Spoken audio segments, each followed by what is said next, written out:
अली वकार, अगर खुदी को एक जिस्म तस्वर कर लिया जाए तो इस जिस्म के अंदर गर्दिश करने वाले लोगों की सदा बनकर आज मैं वक्त के अयानों में खड़ा हूँ।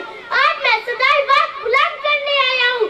और अगर इन अल्फाज को क्यों तर्जमा पिराया जाए तो मेरा आज का मौजू इकबाल का ये शेर है।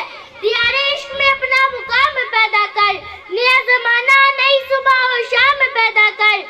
मेरा तरीकी मेरी नई फकीरी है, खुदी ना बीत गरीबी में नाम पैदा कर। सैयद अली वकार। खुदी में सोचने वाले ने सोचा होगा, लिखने वालों ने लिखा होगा, सुनने वालों को बहुत कुछ सुनने को मिला होगा, बोलने वालों ने इस बात पे बहुत से दलाइल दिए होंगे, लेकिन ये बात वाकई सच्ची है कि खुदी को कोई न पा सका, न उसे आश्कार कर सका।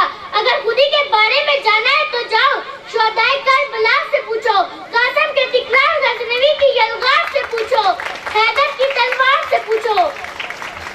अगर फिर भी जवान न मिले तो मेरे पास आ जाओ, मेरे लहजे के किरदार से पूछो तो पता चलेगा। खुदी हमायत है, खुदी इज्जत है, खुदी गैरत है, खुदी रब को पालने का नाम है। और ये बात मुताज दलील नहीं बल्कि मुसलमान हकीकत है।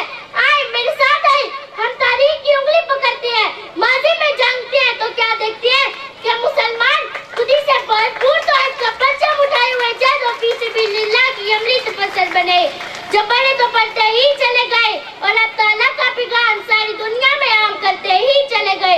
मगर गुनवारी जो हमने इस रास्ते में साथ पाई थी, फिर वक्त ने हमें दिखाया कि कुत्ता के कुतब खाने चले। बाजार का सारा इन फरारत में बह गया। जी हाँ सैयद अली वकार, ये वो फरारत है जो शुदा से तशकर सरदार हमायत है और इस वक्त के मुसलमानों की अजमत का एक सदैव सरगुआ अबीदा। शुक्रिया।